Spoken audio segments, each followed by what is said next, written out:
નમસ્કાર મિત્રો, દેશ અને દુનિયાના સુપરફાસ્ટ સમાચારમાં તમારું સ્વાગત છે। સૌથી મોટા સમાચાર સામે આવી રહ્યા છે બોલિવૂડના। 30,000 કરોડ માટે આખું કુટુંબ સામે કોર્ટે ચડ્યું। અભિનેત્રી કરિશ્મા કપૂરના ભૂતપૂર્વ પતિ સંજય કપૂરના અવસાન બાદ તેમની 30,000 કરોડથી વધુની સંપત્તિને લઈને મોટો વિવાદ પણ ઊભો થયો છે। સંજયની ત્રીજી પત્ની પ્રિયા કપૂર, માતા રાણી કપૂર અને કરિશ્માના સંતાનો પોતાના હકનો દાવો કરી રહ્યા છે। કોર્ટમાં રજૂ કરાયેલ વિલ અંગે શંકા વ્યક્ત થઈ છે અને ટ્રસ્ટની સંપત્તિ તથા વારસદારોના હક પર કાનૂની લડત ચાલી રહી છે। મિત્રો, અન્ય મહત્વના સમાચારની વાત કરીએ તો 16.5 વર્ષના કિશોરને 20 વર્ષની સજા। અમદાવાદની જુવેનાઇલ જસ્ટિસ કોર્ટે રાજ્યનો ઐતિહાસિક ચુકાદો આપ્યો છે। ખોખરા વિસ્તારમાં 14 વર્ષના કિશોર પર સૃષ્ટિ વિરુદ્ધનું કૃત્ય કરનાર 16 વર્ષ અને 6 મહિનાના કિશોરને 20 વર્ષની કેદની સજા ફટકારવામાં આવી છે। પોક્સો સહિતના કાયદા હેઠળ કેસ ચાલ્યો હતો। પીડિતને 4 લાખનું વળતર આપવા હુકમ કર્યો છે। ગુજરાતમાં પહેલીવાર જુવેનાઇલ જસ્ટિસ કોર્ટ દ્વારા આવી લાંબી સજા ફટકારાઈ છે, જે ભવિષ્ય માટે દાખલો બની શકે છે। મિત્રો, અન્ય મહત્વના સમાચારની વાત કરીએ તો ઉત્તર કોરિયામાં કે-ડ્રામા જોવા પર મોતની સજા। ઉત્તર કોરિયામાં વિદેશી કન્ટેન્ટ, ખાસ કરીને સાઉથ કોરિયન ડ્રામા જોનારાઓ પર સખત કાર્યવાહી કરવામાં આવી રહી છે। સંયુક્ત રાષ્ટ્રના એક માનવ અધિકાર અહેવાલમાં દાવો કરવામાં આવ્યો છે કે આવા શો શેર કરવા બદલ લોકોને મોતની સજા પણ આપવામાં આવી છે। આ રિપોર્ટ 300થી વધુ લોકોના ઇન્ટરવ્યૂ ઉપર આધારિત છે, જેઓ દેશમાંથી ભાગી ગયા છે। કોરોના બાદ આવા મૃત્યુદંડના કેસ વધ્યા છે। મિત્રો, અન્ય મહત્વના સમાચારની વાત કરીએ તો પાકિસ્તાની કેપ્ટને ભારતને આપી ચેલેન્જ। પાકિસ્તાને એશિયા કપ 2025માં ભારતને હરાવવાની યોજના બનાવવાનું શરૂ કર્યું છે। ઓમાનને હરાવ્યા બાદ કેપ્ટન સલમાન અલી આગાએ કહ્યું છે કે અમે ખરેખર સારું રમી રહ્યા છીએ। અમે ત્રિકોણીય શ્રેણી જીતી છે। જો આપણે લાંબા સમય સુધી અમારી યોજનાઓને અમલ કરતા રહીશું તો આપણે કોઈ પણ ટીમને હરાવી શકીએ છીએ। અમારી પાસે 3 અલગ અલગ પ્રકારના સ્પિનરો છે અને આ આપણી તાકાત છે। આ દુબઈ અને અબુ ધાબીની પીચો ઉપર ખૂબ ઉપયોગી થશે। મિત્રો, અન્ય મહત્વના સમાચારની વાત કરીએ તો મુખ્યમંત્રી તરીકે ભૂપેન્દ્રભાઈ પટેલની 4 વર્ષની સફર। મુખ્યમંત્રી ભૂપેન્દ્રભાઈ પટેલે તેમના શાસનના 4 વર્ષ પૂર્ણ કર્યા। કોર્પોરેટરથી લઈને શરૂ થયેલી તેમની સફર 2021માં રાજ્યના 17મા મુખ્યમંત્રી તરીકે શપથ સાથે ચરમસીમાએ પહોંચી। તેમના નેતૃત્વ હેઠળ ગુજરાતે રિન્યુએબલ એનર્જી, સેમિકન્ડક્ટર અને આર્ટિફિશિયલ ઇન્ટેલિજન્સ જેવા ઉભરતા ક્ષેત્રોમાં નોંધપાત્ર પ્રગતિ કરી છે। તેમણે ગુજરાતને ગ્રોથ એન્જિન તરીકે સ્થાપિત કરવામાં મહત્વની ભૂમિકા ભજવી છે। મિત્રો, અન્ય મહત્વના સમાચારની વાત કરીએ તો પાટણ આખા દેશ કરતાં 40 મિનિટ પાછળ ચાલે છે। પાટણના રિજિયોનલ સાયન્સ સેન્ટરમાં ગુજરાતની પ્રથમ સનડાયલ સ્થાપિત થઈ છે।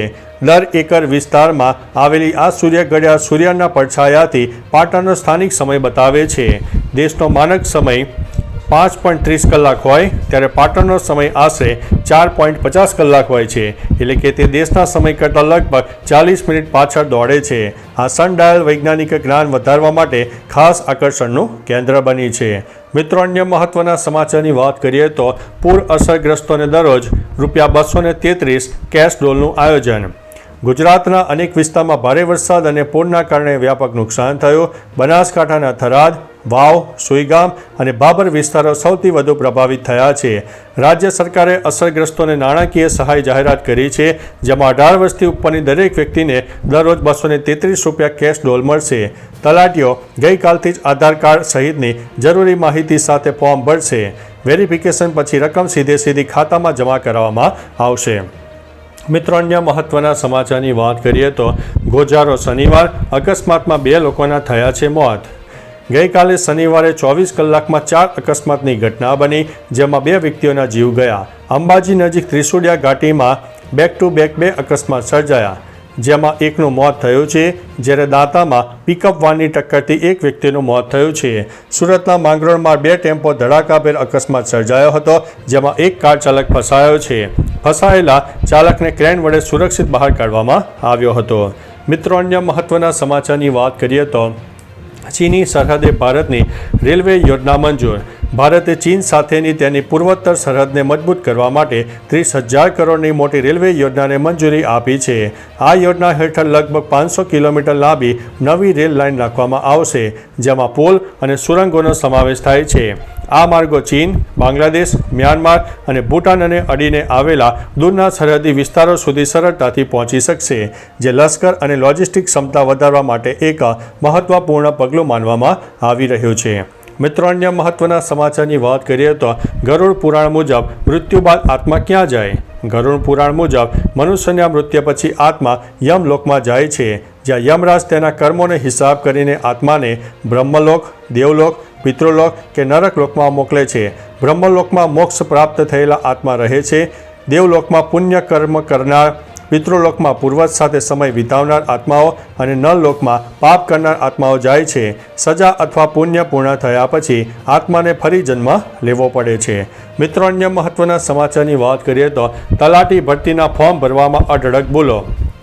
તલાટીની સરકારી નોકરી માટે અરજી કરનારા ઉમેદવારોએ ફોર્મ ભરવામાં ઘણી ભૂલો કરી હોવાનું સામે આવ્યું છે. કુલ 10,045 ઉમેદવારોએ વિવિધ ભૂલો કરી, જેમાં 2,366 ઉમેદવારોએ પોતાના ફોટો યોગ્ય રીતે જોડ્યો નથી, 1,009 ઉમેદવારોએ ખોટી માહિતી ભરી અને 4,749 ઉમેદવારોએ તેમનું સરનામું યોગ્ય રીતે લખ્યું નથી. કેટલાક ઉમેદવારોએ તો સરનામામાં પ્રશ્નચિહ્નો પણ મૂક્યા છે. મિત્રો, અન્ય મહત્વના સમાચારની વાત કરીએ તો મુખ્યમંત્રી મોટી દુર્ઘટનાથી માંડ બચ્યા. મધ્યપ્રદેશના મુખ્યમંત્રી મોહન યાદવ શનિવારે મંદસૌરમાં મોટી દુર્ઘટનાનો શિકાર બનતા બચી ગયા. તેઓ હોટ એર બલૂન એક્ટિવિટી માટે આવ્યા હતા, ત્યારે બલૂનના નીચેના ભાગમાં આગ લાગી. જોકે તેમની સુરક્ષામાં રહેલા કર્મચારીઓ તાત્કાલિક તેમને બહાર કાઢી લીધા અને આગને હોલવી નાખી. અધિકારીઓએ જણાવ્યું કે ભારે પવનને કારણે આગ લાગી હતી. મિત્રો, અન્ય મહત્વના સમાચારની વાત કરીએ તો હિમાચલમાં વાદળ ફાટ્યું, તબાહીના મોટા દ્રશ્યો સામે આવ્યા છે. હિમાચલ પ્રદેશના બિલાસપુર જિલ્લામાં આવેલા વાદળ ફાટવાની ઘટનાથી ભારે તબાહી મચી ગઈ છે. ગોતરાહન ગામમાં થયેલી આ ઘટનામાં અનેક વાહનો કાટમાળ નીચે દટાઈ ગયા છે અને રસ્તાઓને ભારે નુકસાન થયું છે. જોકે આ કુદરતી આફતમાં કોઈ જાનહાનિ થઈ નથી, જે એક રાહતની વાત છે. પીડિત ગ્રામજનોએ વહીવટીતંત્ર પાસે તાત્કાલિક મદદ અને યોગ્ય વળતરની માંગ કરી છે. મંડી જિલ્લામાં પણ ભૂસ્ખલનની ઘટના બની છે. મિત્રો, અન્ય મહત્વના સમાચારની વાત કરીએ તો પીએમએ મણિપુરમાં પરંપરાગત ટોપી પહેરી.